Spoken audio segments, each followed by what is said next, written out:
I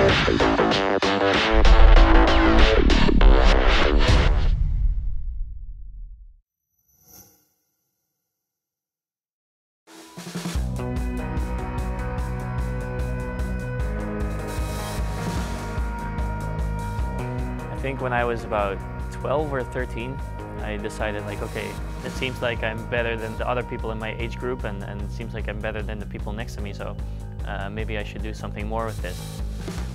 Around those years, I really decided to just go for it and to see how far I would get in archery.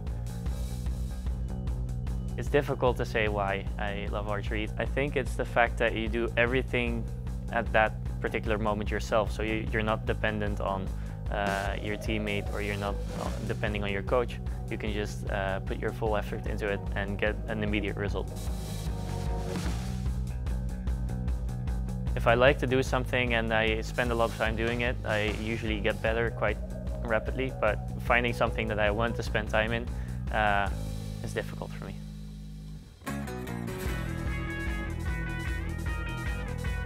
I like photography because I think with archery the result is very objective, so you either hit something or you don't hit it, whereas with photography much is left to the imagination. With any photo, even if it's the best photo in the world, how are you going to judge that? I have a YouTube channel called Triple Trouble Archery with my friends and teammates Sjef and Jaap, and the YouTube channel is based around archery, so that's pretty much the thing where my hobbies overlap. I think we have a very special position in archery where we are full-time archers and we can share the information that we gather on those competitions. We try to sort of bridge the gap between an average archer and a top archer to see if we can close the gap a bit.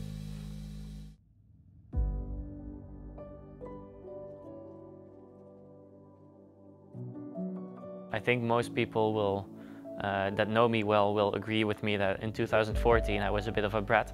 Like, I would get really upset if I lost something or if I shot a bad arrow.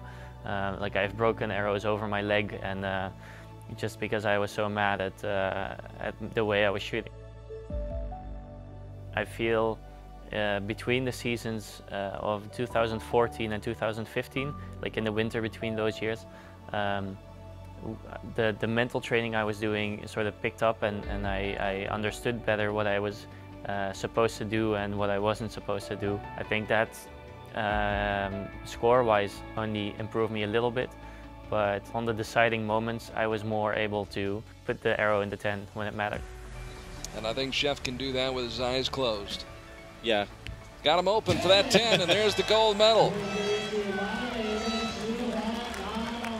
The Dutchman does it. I used to try to be someone who I wasn't. I looked up at the top guys in archery, and I thought, like, okay, I need to be like that. And then over the last couple of years I've realized that it's more important to just be who I am and to feel comfortable in my own skin. I think I'm well on the way to being an exceptional archer. I think if I look at the growth line and the growth line of the level in the world, I think I'm well up there right now, and I feel like there's still a lot more for me to learn and to improve on.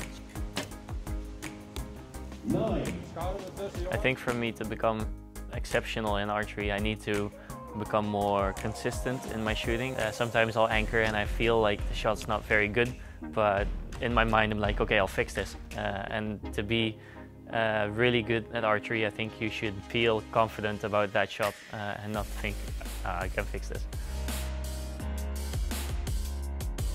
I shoot purely for myself, and there's always this aspect of trying to win medals, even though when you shoot well and you don't win a medal, you can still be content with it. He's done it, the perfect start for Sjef van den Berg. So when I shoot a match like in Colombia, in the bronze medal match against Cambodian, where I shoot like outstanding for my standards, there's not much you can do about that, and you can only look back and think, okay, that was great, but he was just that little bit greater. I feel like those matches are easier to accept than, for instance, the match in Shanghai that I shot against Brady, where I had a slow start as well, and then I couldn't get back from that, because then it feels like you just got like obliterated. 5 years ago, I wasn't stable enough mentally to get to this point, to get to the finals and shoot a good match, because I would be too nervous and too scared of what people would think about me.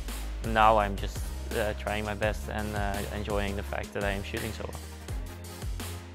I think understanding in archery is believing in yourself and believing that when you shoot an arrow that's not as good as you want it to be, it can still be good enough at that moment.